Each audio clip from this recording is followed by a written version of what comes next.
ஆதரவுங்கிறது எப்படின்னு கேட்டிங்கன்னா, மாற்று இதாக வராங்க. அதனால் அவங்களுக்கு வந்து நிறைய ஆதரவு இருக்குது. அதனால் அவர்களுக்கு வந்து அவர் அரசியலுக்கு வருவதற்கு நாங்கள் ஆதரவு தெரிவிக்கிறோம். ஆனால் இன்றைக்கி சர்ச்சைக்குரிய பேச்சை விஜய் பேசிட்டார். நம்ம விஜய் ரசிகர்கள் அத்தனை பேருக்கும் சொல்கிறேன், அவர் வந்து ஒரு மாற்று சக்தியாக உருவாகிட்டு இருக்கார் திராவிட இயக்கங்களுக்கு எதிராக. திராவிட இயக்கம்னா அவர் வந்து ரொம்ப கோபத்தோடு பார்க்குறாங்க. படத்தையே ரிலீஸ் பண்ண விட மாட்டேங்கிறாங்க. நம்ம எல்முருகனை பேசணும், எல்முருகன்ட்ட ரெக்கமெண்டேஷன் கொண்டு போய் அந்த காரியத்தை நடத்தினது இவர் தான், உதயநிதி தான். எல்லாத்துக்குமே காரணம் விஜய்க்கு எதிர்ப்புக்கு காரணமே திமுக காரங்க தான். அப்போ விஜய் வந்து திமுகவுக்கு எதிர்ப்பாகவே இருக்க வேண்டும். விஜய்க்கு சொல்கிறேன், அறிவுரையாக சொல்கிறேன், என் அனுபவத்தில் சொல்கிறேன், ஒரு சில இடங்களில் நீங்கள் தப்பு பண்ணுறீங்க. நான் ஆரம்பத்திலேயே சொன்னேன், ஈவேராவை முன் நிறுத்தாதீர்கள் அப்படின்னு சொன்னேன்.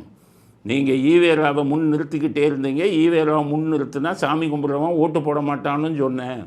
நீங்கள் ஈவேராவை முன் நிறுத்திக்கிட்டு இருந்தீங்க. அப்புறம் கொஞ்சம் மாற்றம் வந்தது.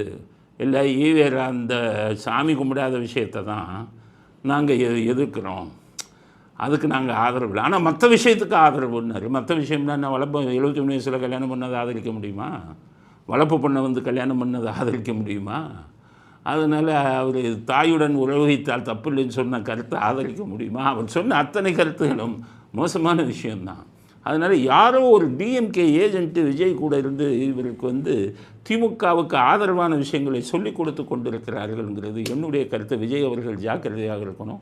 ஒன்றிய அரசுன்னு நீங்கள் சொல்லவே கூடாதுன்னு நான் பல தடவை சொல்லியிருக்கேன். அது திமுககாரன் சொல்கிறது, அதை நீங்கள் சொல்லக்கூடாதுன்னு சொல்லியிருந்தேன்.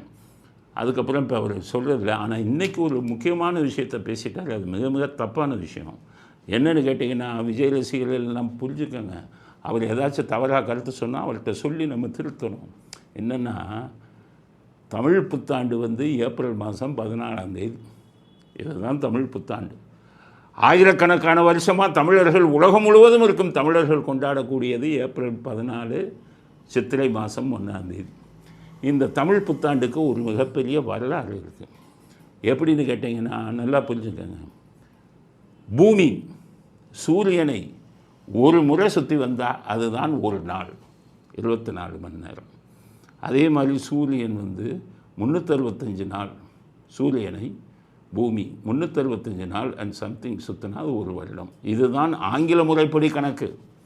நம்ம தமிழ் முறைப்படி என்ன கணக்குன்னு கேட்டிங்கன்னா, மேஷராசி அதுதான் முதல் ராசி, ஜோசியத்தில் முதல் ராசி. அந்த மேஷ ராசியில் முதல் ராசியில் சூரியன் வரும்போது ஏப்ரல் 14 தான் சூரியன் வருவாங்க மேஷத்தில். அப்படி வரும்போது தான் தமிழ் புத்தாண்டு. வச்சது யார்? பெரிய பெரிய முனிவர்கள், ஆயிரக்கணக்கான வருஷத்துக்கு யோகிகள், ரிஷிகள். இவங்கெல்லாம் தியானம் இருந்து சில விஷயங்களை வந்து அவங்களுக்கு இன்ட்யூஷனில் வந்து அதற்கு பிறகு தான் தமிழ் புத்தாண்டு ஏப்ரல் 14ன்னு கொண்டு வந்தது. உலகம் முழுவதும் இன்றைக்கி வர அத்தனை தமிழர்களும் தமிழ் புத்தாண்டை ஏப்ரல் 14 தான் கொண்டாடிக்கிட்டு இருக்காங்க. அதுதான் நமக்கு தமிழ் புத்தாண்டு. இடையில கருணாநிதி வந்து இந்த இதெல்லாம் ஒரு குழப்பத்தை உருவாக்கினார். என்றைக்குமே குழப்பம் தானே அவர். எல்லாத்தையுமே ஒன்று சொன்னோம்னா மாற்றி ராமாயணம்னா கீமாயணம்னு போடுவாங்க இந்த திமுககாரன். அது மாதிரி அந்த இதில் இவர் என்ன பண்ணிட்டார், தை மாதம் 1ஆம் தேதி தான் தமிழர்கள் சொன்னாங்க. ஐயோ, தமிழ் முனிவர்கள் சொன்னாங்க, யோகிகள் சொன்னாங்க, ரிஷிகள் சொன்னாங்க. அவங்க சொல்கிறத கேட்போமா? எவனோ தமிழ் முனிவர்னு காசு வாங்கிட்டு பேசுகிறவன்னு சொல்கிறத கேட்போமா? இன்றைக்கி பாருங்கள், வைரமுத்து அறிக்கை விட்டுருக்காரு.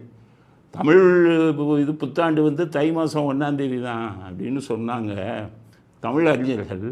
ஆனால் தமிழ்நாடு மக்களும் எந்த தமிழர்களும் அதை ஒத்துக்கொள்ளவில்லை. அவங்க 14 தான் கொண்டாடுறாங்க, ஏப்ரல் 14 சித்திரை 1. எனக்கு வருத்தமாக உள்ளதுன்னு இன்றைக்கி போட்டிருக்காரு செய்தி.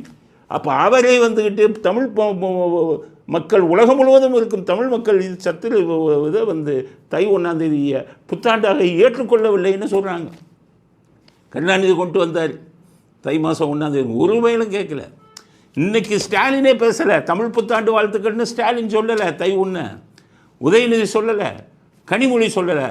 ஆனால் விஜய் இன்றைக்கு சொன்ன வாழ்த்தில் தமிழ் புத்தாண்டு வாழ்த்துக்கள்னு தை 1 சொல்லுகிறார். இது மிக மிக மிக கண்டிக்கத்தக்கது, வேதனைக்குரிய விஷயம்.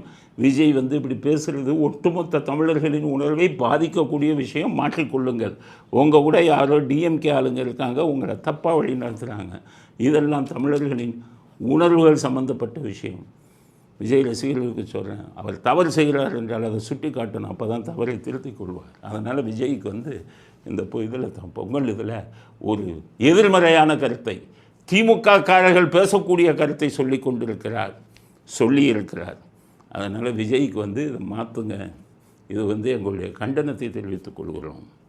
தமிழ் புத்தாண்டு தை மாதம் 1ஆம் தேதி வராது. 10 கோடி தமிழ் மக்களும் ஏப்ரல் 14 தான் கொண்டாடுறாங்க. நீங்கள் மறுபடியும் தை மாதம் 1ஆம் தேதியை தமிழ் புத்தாண்டுன்னு சொன்னீங்கன்னா ஒட்டுமொத்த தமிழர்களின் எதிர்ப்பை சமாளிப்பீங்க. எலெக்ஷன் வருது, ஒவ்வொரு வார்த்தையும் பார்த்து பேசணும் அப்படிங்கிறத விஜய்க்கு எங்களுடைய கோரிக்கையாக வைக்க விரும்புகிறோம். காரணம், விஜய் சொல்வதற்கெல்லாம் நாங்கள் தலையாட்ட மாட்டோம். அவரை நல்ல வழியில் அரசியலில் கொண்டு போய் ஒரு மாற்றத்தை உருவாக்கி தமிழ்நாட்டில் ஒரு திமுக ஆட்சியை ஒழிக்கணுங்கிறது தான் எங்களுடைய கோரிக்கை. அதற்கு விஜய் அவர்கள் ஒத்துழைக்க வேண்டும்.